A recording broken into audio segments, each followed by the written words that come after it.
Rosmartan, hinangaan matapos itong gawin sa kanyang mga staff.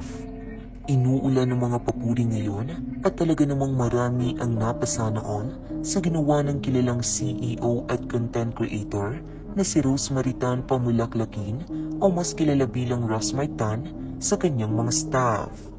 Bilang isang bukas na pahina ng libro ang buhay ni Rosmartan, hindi nalingid sa kanyang mga tagahanga at mga taga-suporta ang pagtatrato na ginagawa nito sa kanyang mga staff o mga taong nagtatrabaho sa kanya. Dahil kung paano nga niya ituring ang kanyang pamilya, ay ganun din ang pagturing na natatanggap ng mga ito mula sa kanya.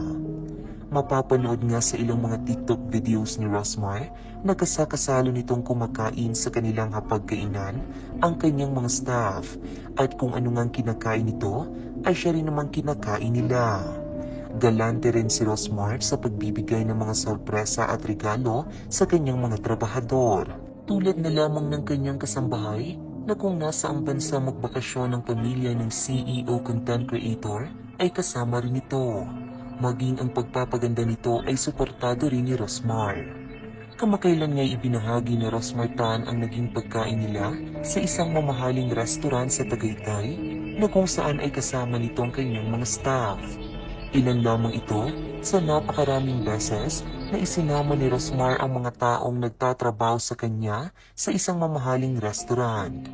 Caption ni Rosmar, "Dinner muna with staff, #Tagaytay." Sa comment section ay mababasa ang mga papuri para sa kabutihan ni Rosmartan. Marami rin ang napasana all at humiling na sana ay amo nilang negosyante at social media personality. Bait naman ni Ma'am Rosmar, pati mga staff di na iba. Sana ganyan din ang iba. Kaya mahal na mahal ko si Rosmar, mabait sa mga staff at sa kasama sa bahay.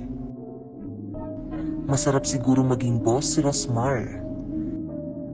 You are such a very good employer, Ma'am Rosmar. Sarap siguro maging amo si Ma'am Rosmaritan Pamulaklakin. Busog madalas eh. Wow, sarap ng foods. Sana lahat ng CEO kagaya mo. God bless po, Ma'am Rosmaritan Pamulaklakin. Ibinahagi rin ni Rosmar sa mga larawan ang bill ng kanilang ginastos at halos umabot nga ito ng 10,000.